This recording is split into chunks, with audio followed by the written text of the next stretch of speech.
Welcome back to How to Become a Freelancer in 30 Days. This is Anthony Chatfield, and today, day 21, we're going to talk about how to create a blog. I've talked about this many times already, but now we're going to go through kind of the steps and the specific actions it'll need to build that blog. So the goals today are to create a blog on your website, identify channels for distribution of your blog content, and then create a quick calendar for the blog so you can start expanding on it.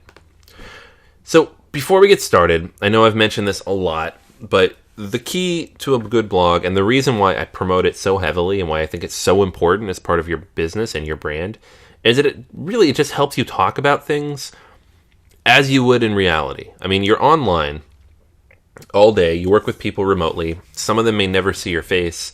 This is how you can get your voice out there and how they can get to know you. And that's the key. It's building an audience of people who know you. So when you're building a blog, and again, we'll get to more of this in a minute, but when you're building it, you need to think about how you can talk about things that are unique to you. How you're talking, what's your take on a subject? What's your expertise? What's your tips?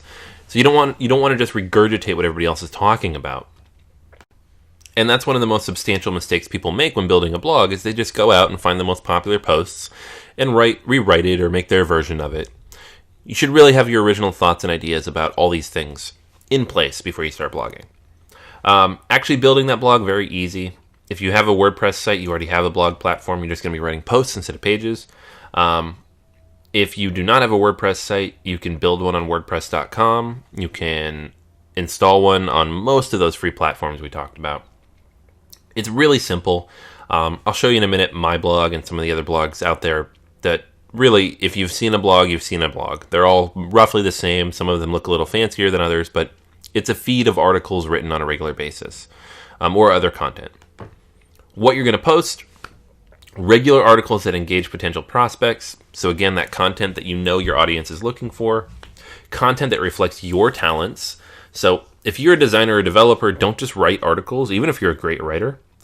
Make sure you're also showing what you can do by designing, illustrating, offering code, development tips, whatever it ends up being.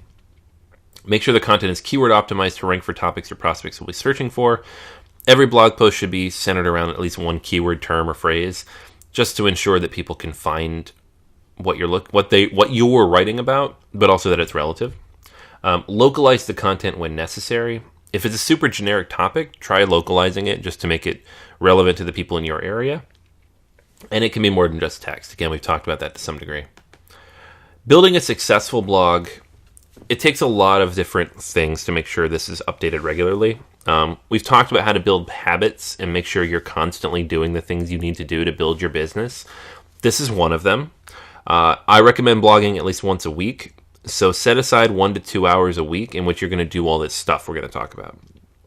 So a content calendar is going to help you make sure you have content planned for the next few months.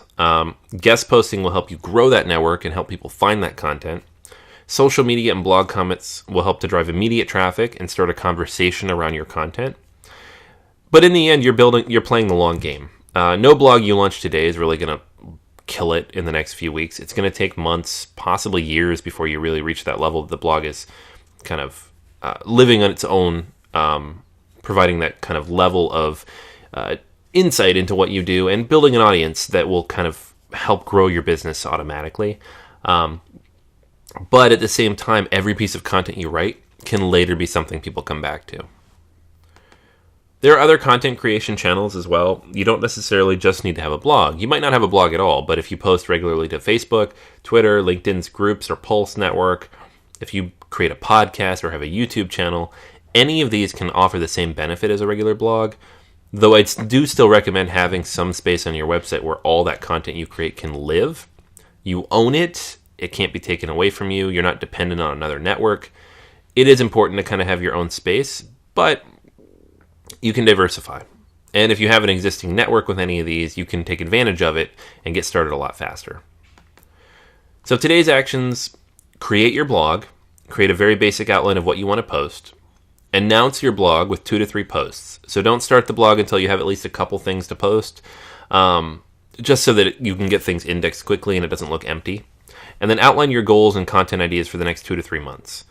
If you're not sure where to start, just look at a few other blogs. Go to mine at anthonychatfield.com. You can see what I've been working on and kind of some of the basics of how I approach it. My blog at the moment, as of recording this, is pretty bare minimum. Like, I do the bare basics to get it up every week. I post once a week, and then I promote it, and I drive links back to it. But I haven't done a lot of the extra stuff needed to kind of drive it up to that next level. But you can see, like, the bare minimum is still a decent amount of effort. That's what I would like you to work on. If you do that basic effort, people will find you, they will interact with you, they will ask you to do stuff for them. If you're not sure what to write about, that's another topic we can kind of discuss further in the comments here, but there are a lot of good tools out there. BuzzSumo is awesome. You can see what the most popular posts are based on social media shares. You can also go to Twitter or LinkedIn and see what people are talking about. And you know what? Hit me up too. I'm always happy to help brainstorm and build a list of content ideas that'll help with your audience. All right, so that's everything for today. Make sure you leave any comments or questions below. And if you haven't yet, leave a quick review of the program and let me know what you think. I love your feedback. If you have any other questions at all, please direct them to me through Udemy here, and I will get back to you as soon as I can. That's everything for today, and I will talk to you again tomorrow.